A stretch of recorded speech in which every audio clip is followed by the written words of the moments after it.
Assalamualaikum. Bismillahirrahmanirrahim. Allahumma shalli ala Muhammad.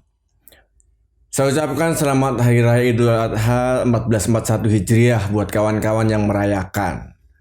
Bagi yang tidak merayakan, saya ucapkan semoga senantiasa sehat dan selalu sukses. Salam hormat Pak Seduluran Selawasi. Alhamdulillah bro. Jadi selepas sholat id kemarin tuh saya langsung disuguhin ketupat sama ibu mertua saya. Dan memang ya, makan ketupat itu benar-benar jadi hal istimewa tersendiri di momen Idul Adha. Tapi di video ini saya nggak nyinggung ketupat bro. Juga gak bakalan nyinggung mertua saya. Bisa-bisa kena damprat istri nanti saya. Saya nggak takut istri pak. Tapi istri saya kebetulan itu lebih berani dari saya, gitu aja udah. Yang saya singgung di video ini adalah benda selain ketupat. Yang juga banyak banget ditemui di momen Idul Adha. Terutama saat sholat id, yaitu sendal jepit coy. Yang akhir-akhir ini sendal jepit viral gara-gara keberadaannya tiba-tiba bisa jadi alat ukur pantas atau gak pantasnya seseorang masuk kafe. Nah baru-baru ini kan ada sebuah unggahan dari seorang pengusaha kafe di Jakarta yang nulis di akun Instagram dia mencurahkan gundah hatinya mengenai standar kepantasan berbusana pengunjung yang menurut beliau dilanggar oleh beberapa pelanggan yang pakai sendal jepit. Bagi saya sih sah-sah aja beliau nulis kayak gitu. Dan respon netizen yang ramai nulis atau ngomong begini begitu juga nggak apa-apa. Saya nggak ikut-ikutan pak. Saya ini apa sih? Saya nggak mihak ibu Happy Jihan selaku pemilik kafe Langit Seduh, juga nggak mihak netizen yang ngomong macam-macam, yang komen macam-macam. Yang ingin saya sampaikan gini, ini ringan-ringan aja. Jadi kejadian seperti ini, maksud saya kejadian seseorang yang menilai orang lain berdasarkan cara dia berpakaian, berbusana atau sandangannya.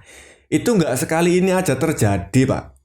Di masa lalu juga pernah kejadian, entah itu ceritanya berdasarkan fiksi atau benar-benar kejadian. Misalnya gini, ada cerita saat Abu Nawas jadi tamu Khalifah Harun al-Rasyid dengan pakaian gembel, kemudian dia diusir sama pengawal. Lepas datang lagi besoknya pakaiannya bagus, tiba-tiba dia mendapatkan pelayanan istimewa, service excellent. Atau misalnya di humor sufi, saya pernah dengar cerita Nasruddin Khoja jadi pelanggan di tempat mandi umum. Dan dia datang dengan pakaian compang-camping, dicuekin dia. Giliran besoknya pakai baju yang keren, yang branded gitu, tiba-tiba jadi tamu terhormat. Bahkan coy, di balik gegernya konflik politik Mataram, dalam hal ini Pandeman Senopati versus Ki Ageng Mangir ya, sang pemberontak keturunan Prabu Brawijaya, Raja Majapahit. Itu juga ada kisah serupa dengan kasus sendal jepit ini coy. Yaitu saat ada orang menilai orang lain berdasarkan penampilannya, berdasarkan casingnya doang. Nah ini yang saya mau ceritain. Simak sampai selesai coy. Tapi sebelum itu, jangan lupa subscribe dulu bagi yang belum supaya nggak ketinggalan bahasan seru seputar Jawa dan pernak-perniknya. Ceritanya itu gini. Setelah Raden Wonoboyo melakukan laku prihatin selama bertahun-tahun dengan pengembaraan yang panjang dan menyakitkan.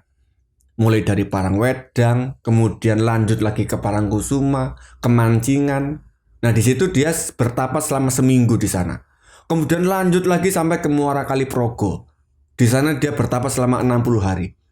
Dan akhirnya sampailah dia di sebuah tempat yang kemudian dikenal dengan nama Mangir. Di Mangir ini bro, Raden Wonoboyo kemudian membuka pedukuhan atau semacam klaster gitu ya untuk dia menetap. Pedukuhan Mangir ini kemudian bertambah luas dan ramai saat warga sepanjang Kaliprogo ikut buka lahan di sana dan ikut bermukim di sana coy. Saat Ki Ageng Mangir Wonoboyo menggelar resepsi untuk nikahin putranya, datanglah tamu misterius. Nah, dia ini adalah Kanjeng Sunan Adilangu. Kanjeng Sunan Adilangu ini tahu bahwa Ki Ageng Mangir Wonoboyo ini berminat untuk belajar agama Islam. Dan ini bisa jadi aset besar.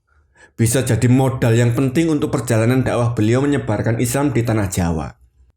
Maka datanglah beliau ke resepsi dengan pakaian compang-camping, baju rombeng, celana butut. Dan dugaan saya coy, beliau juga pakai sendal jepit. Kanjeng Sunan Adilangu ini yang lagi undercover itu kemudian duduk mojok dia. Ya karena penampilannya yang kumuh gitu bro, akhirnya ya nggak ada yang nyolek. Boro-boro nyuguhin makanan, negor aja nggak ada. Saat prasmanan dibuka, waktu makan dan ramah tamah sudah dimulai, dia juga nggak makan, dicuekin sama panitia. Bengong aja di pojokan. Pihak keamanan hampir ngusir dia juga. Ya mungkin menurut mereka, kehadiran Kanjeng Sunan Adilangu itu, kalau pinjam istilah di kasus sendal jepit ini ya, bisa mendowngrade level resepsi. Nah melihat dia nggak makan, akhirnya Ki Ageng Mangir Wonoboyo ngasih dia makan. Setelah selesai, Ki Ageng Mangir nanya, "Bapak dari mana? Kalau masih kurang boleh nambah pak. Jangan sungkan-sungkan." "Oh makasih pak, saya sudah kenyang." "Oh iya, nama saya Dul Rojak. Saya dari desa Somatingal." Lalu Sunan Adilangu pergi. Setelah sampai di tempat sunyi coy, dia ganti kostum. Yang tadinya pakaiannya compang-camping, sekarang diganti dengan pakaian branded. Yang derajat fashionnya itu lebih tinggi dari rata-rata tamu undangan yang datang. Kalau istilah anak sekarang itu, apa ki? Hypebeast. Nah, bermerek semua dari kepala sampai kaki. Dia bahkan nggak datang sendirian loh. Dia itu datang diiringin beberapa orang pengawal atau pengikut setia, naik kuda gagah perkasa. Ganteng lagi kudanya. Dan benar bro, begitu sampai di tempat resepsi, dia disambut istimewa. Para panitia wedding organizer-nya dan para penerima tamu yang mulanya jutek, tiba-tiba berubah jadi ramah. Sopan banget. Mereka tuh nggak sadar lagi kena prank sama Sunan Adilangu. Ki Ageng Mangir Wonoboyo langsung kasih instruksi ke seluruh panitia supaya tamu besar itu diservis maksimal. Diarahkan ke meja VIP. Makan bareng dengan pejabat dan konglomerat. Makanan disuguhin semuanya pak. Minuman disuguhin. Tapi Sunan Adilangu pada saat ngambil makanan itu anehnya nggak dimakan. Malah makanan itu ditempel-tempelin di pakaiannya coy. Dia ngambil kue jenang ditempelin di baju. Ngambil rengginang tuh dicentelin di keris. Ngambil kue bolu ditempelin di serban. Ada kuah soto nih diguyurin ke celana. Kalau ada sate nih mungkin udah dicomotin dagingnya satu-satu terus direnteng-rentengin jadi kalung kali. Baju dan setelan mahalnya belepotan gak karu-karuan. Nah para tamu yang datang juga termasuk Ki Ageng Mangir Wonoboyo terpana juga. Ini maksudnya apa ya? Akhirnya dia nanya, "Pak mohon izin, Bapak ngapain?" Lalu Kanjeng Sunan Adilangu jawab, "Biasa aja Pak. Kan yang sedang kalian semua istimewakan ini kan sebetulnya bukan saya. Semua suguhan dan penghormatan ini juga sebenarnya bukan untuk saya. Tapi untuk pakaian dan sandangan saya." Setelah pakaian Sunan Adilangu penuh dengan makanan, dia lepas bajunya, lepas celananya dan digeletakin gitu aja di meja. Sebelum pergi, dia bilang ke Ki Ageng Wonoboyo, "Oh iya pak, nama saya Demam Malaya dari Kembang Lampir." Lalu pergi dia. Ki Ageng Mangir Wonoboyo langsung mak teratap gitu hatinya coy. Merinding dia. Dia merasa sangat bersalah. Dan kemudian dia lari ngejar Sunan Adilangu. Setelah resepsi, dia pamit kepada keluarganya. Juga pamit kepada anaknya yang baru banget nikah. Untuk pergi berguru kepada Kanjeng Sunan Adilangu di Kembang Lampir. Di situ dia kemudian mendapat pelajaran banyak tentang ilmu agama Islam, digembleng dengan keras untuk mengerti tentang ilmu tarekat, hakikat, dan ma'rifat.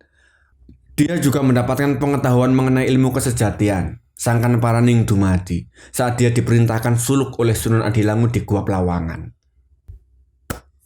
Begitulah bro, namanya manusia. Salah satu kepandaian kita itu kan menilai sesuatu. Pinter banget kita menilai sesuatu, tapi kita gak kunjung pinter menilai secara bijak terhadap sesuatu. Nggak usah yang besar-besar, yang kecil-kecil aja kadang luput. Saya terus terang jadi iba sama sendal jepit. Sendal jepit. Jasamu abadi kawan.